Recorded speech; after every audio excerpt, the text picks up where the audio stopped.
Justicia restaurativa. Nuestra legislación en materia de MASC señala 3 mecanismos. Ya hemos estudiado la mediación y la conciliación, por lo que ahora abordaremos la junta restaurativa, ya que es un modelo basado en la justicia restaurativa y es necesario analizar de forma detallada lo que fundamenta el mecanismo. La Organización de las Naciones Unidas define la justicia restaurativa como una forma de responder al comportamiento delictivo balanceando las necesidades de la comunidad, de las víctimas y de los delincuentes. Es necesario hacer referencia a que el Manual sobre Programas de Justicia Restaurativa de la ONU utiliza el término delincuentes. Sin embargo, en nuestro sistema contamos con el principio de presunción de inocencia, por lo que una persona bajo investigación es inocente hasta ser encontrada culpable. Este concepto implica que un sistema de justicia completo tenga que responder y tomar decisiones en el marco de la ley, pero con un balance de necesidades. Los principios de la justicia restaurativa que veremos en el siguiente tema nos ayudarán a precisar mejor este punto. Principios de la justicia restaurativa.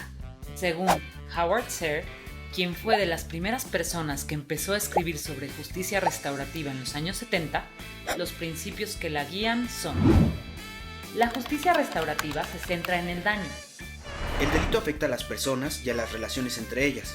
Por ello, la justicia restaurativa se centra en el daño. Parte de la creencia de que todas las personas estamos conectadas unas con otras en una enorme red de relaciones. Cuando alguien comete un delito u ofensa contra otra persona, rompe esa red. Este rompimiento afecta a la víctima directa en primer lugar, pero también a todas las demás personas, incluida aquella que cometió el delito o la ofensa. Esta idea se encuentra arraigada en varias culturas. Una de las expresiones más conocidas por la historia sudafricana de perdón y reconciliación, que se dio posterior al apartheid, es Ubuntu, que significa humanidad. Somos seres humanos, solo en relación con los demás. Nuestra humanidad nos une y toda rasgadura en la tela que nos enlaza ha de remendarse para que podamos volver a ser uno. Esta interconexión está en la raíz misma de lo que somos. La justicia tradicional, retributiva, se concentra en las leyes y en encontrar al culpable. La justicia restaurativa se centra en el daño, empezando por quien lo sufrió, para continuar con la comunidad y con quien lo causó. Nuestros sistemas de justicia suelen centrarse en las leyes quebrantadas y en quien las quebrantó. La víctima tiene un rol secundario, mientras que la comunidad no tiene ninguno, salvo el de acudir como testigos, si es que dicho testimonio puede apoyar la teoría del caso de fiscalía o defensa, mientras que la justicia restaurativa se centra en la participación de los 3 involucrados principales, la víctima, el ofensor y la comunidad, con la finalidad de atender sus necesidades, velar por la reinserción de los actores principales y por la creación de sistemas de prevención dentro de la comunidad. Las responsabilidades conllevan obligaciones. En lugar de concentrarse en la pena que recibirá quien haya cometido el delito, la justicia restaurativa busca que la persona comprenda el daño que causó y se responsabilice para reconocer el daño causado a la víctima, además de hacer las reparaciones necesarias, ya sea con acciones concretas o de manera simbólica, como el ofrecimiento de disculpas. Tomando en cuenta que esto último no es obligatorio, ya que romperíamos con los objetivos de la justicia restaurativa y coaccionaríamos la voluntad de las personas intervinientes, tanto para pedir como para otorgar disculpas. C. Se promueve el compromiso, la participación. La inclusión de las víctimas, personas ofensoras y la comunidad es necesaria, y su participación en los procesos restaurativos debe ser activa. El sistema debe promover el espacio que les permita hablar por sí mismas y así tomar decisiones. La justicia restaurativa involucra a las personas, desde sus emociones y necesidades, lo que en consecuencia haría más efectivo el proceso judicial, debido a la satisfacción de las personas involucradas. Ahora, tomaremos los puntos que precisó Howard Serr para definir qué no es la justicia restaurativa. ¿Qué es y qué no es la justicia restaurativa? No es un programa orientado principalmente hacia el perdón y la reconciliación.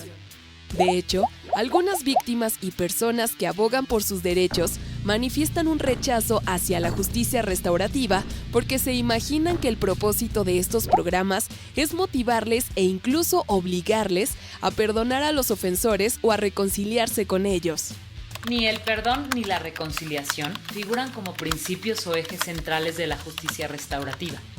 Es cierto que la justicia restaurativa proporciona un espacio en el cual pueden tener lugar estos procesos. De hecho, en ese espacio se alcanza un cierto grado de perdón o aún de reconciliación, con más frecuencia que dentro del contexto tradicional punitivo del sistema de justicia penal. De cualquier forma, esto depende enteramente de la disposición de las partes. No debería haber ningún tipo de presión, ni para perdonar, ni para buscar la reconciliación. Tampoco es una mediación. Al igual que los programas de mediación, muchos programas de justicia restaurativa se organizan en torno a la posible realización de un encuentro dirigido entre las víctimas, los ofensores y quizá otros miembros de la comunidad. Sin embargo, a veces la opción de un encuentro no es lo más apropiado, pues las partes sencillamente no lo aceptan. Además, las estrategias restauradoras son importantes incluso cuando el ofensor no ha sido detenido o en los casos en que una de las partes no puede o no quiere participar.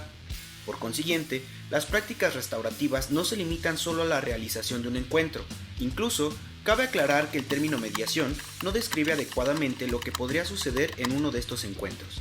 En un conflicto mediado, se asume que las partes se encuentran moralmente parejas, es decir, ninguna tiene toda la culpa porque muchas veces todas ellas han contribuido al conflicto y deben compartir las responsabilidades, aunque es posible que exista este sentido de culpabilidad compartida en algunos casos penales.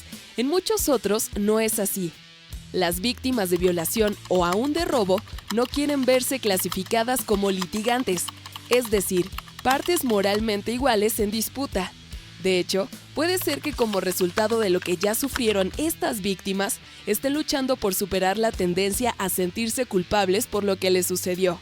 Para participar en encuentros restauradores, los ofensores siempre tienen que aceptar en alguna medida la responsabilidad por su delito, puesto que un componente importante de tales programas consiste en identificar y reconocer el mal causado.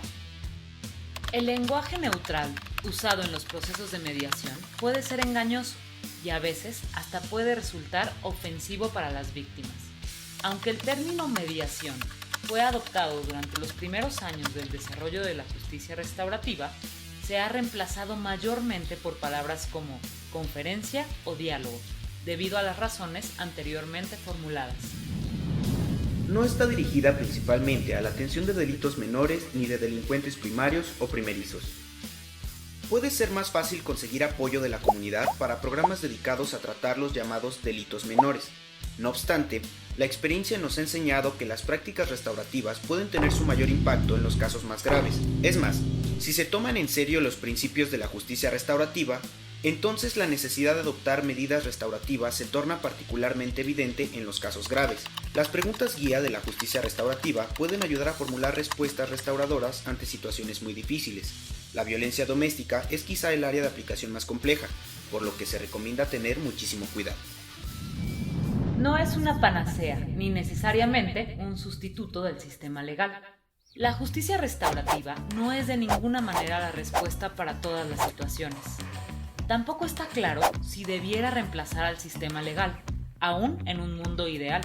Muchos creen que, aunque se lograra implementar de manera generalizada, la justicia restaurativa necesitaría del respaldo de alguna variante del sistema legal occidental, idealmente una que sea restauradora, que sirva como garante de los derechos humanos básicos. La justicia restaurativa no es necesariamente una alternativa al encarcelamiento. En la sociedad occidental y en los Estados Unidos en particular, se recurre con excesiva frecuencia al encarcelamiento como respuesta al delito. Si se tomara en serio la justicia restaurativa, no dependeríamos tanto de las prisiones y se modificaría de manera significativa la naturaleza del encarcelamiento. Sin embargo, también es posible aplicar prácticas restaurativas de manera conjunta o en paralelo con las sentencias en prisión. No son necesariamente una alternativa al encarcelamiento. ¿Quiénes intervienen en las prácticas restaurativas? La víctima, quien sufrió el delito o la ofensa, de manera directa o indirecta. El ofensor o ofensora, quien causó el daño o cometió el delito. La comunidad. Esto implica que pueden ser familia, amistades o gente cercana a la víctima o persona ofensora, o bien quienes tienen algún interés en esa ofensa o delito particular. Aquellas que, dada su profesión, el lugar donde se encontraban cuando se cometió el delito, el entorno en que se desenvuelven o alguna otra circunstancia, tienen algo que decir en estos procesos. Para la justicia restaurativa, la comunidad tiene dos roles. Primero, como víctima indirecta que también es afectada por un delito, como corresponsable por lo ocurrido, por lo cual, en menor medida que el ofensor, pero también debe participar y tratar de evitar que las cosas vuelvan a ocurrir. Y segundo, como responsable, no de reparación al igual que el ofensor, sino en prevención de violencia. Preferentemente y dependiendo del marco legal, se debe contar con el apoyo de una o más personas capacitadas para facilitar estos procesos, ya sean individuales o de encuentro. La justicia restaurativa se compone de 3 niveles, en los que intervienen 3 factores, los cuales son: 1. La reparación del daño a las víctimas. 2. El acuerdo de comunidades de apoyo. Y 3. La responsabilidad del delincuente. El primer nivel, es decir, el parcialmente restaurativo, dentro del conjunto de la reparación del daño a las víctimas comprende los servicios para las víctimas y el resarcimiento por el delito. También, dentro del nivel parcialmente restaurativo, pero dentro del conjunto del acuerdo de comunidades de apoyo, comprende los servicios para las familias de los delincuentes y la asistencia social para las familias. Finalmente, también dentro de este nivel encontramos la responsabilidad del delincuente, la cual se compone de los servicios comunitarios relacionados, paneles de ayuda para jóvenes, juntas de reparación y capacitación para las víctimas sobre sensibilidad. En el segundo nivel, llamado mayormente restaurativo, se conjuntan tanto la esfera de la reparación del daño a las víctimas y la esfera del acuerdo de comunidades de apoyo para dar como resultado los círculos de apoyo para víctimas. También en este nivel restaurativo se conjunta por su lado la esfera del acuerdo de comunidades de apoyo con su símil, la esfera de responsabilidad del delincuente para generar una disciplina positiva, reuniones de restauración sin víctimas, además de comunidades terapéuticas. Por último, dentro de este nivel restaurativo, la esfera denominada responsabilidad del delincuente con la de reparación del daño a las víctimas generan en conjunto la restitución de las víctimas y la mediación entre víctimas y delincuentes. Para finalizar, existe el nivel 3, denominado completamente restaurativo, donde las 3 instancias participan, es decir, tanto la reparación del daño a las víctimas, el acuerdo de comunidades de apoyo y la responsabilidad del delincuente. En conjunto, las 3 crean círculos de paz, conferencias para los grupos familiares y reuniones restaurativas. A esto le llamamos justicia restaurativa.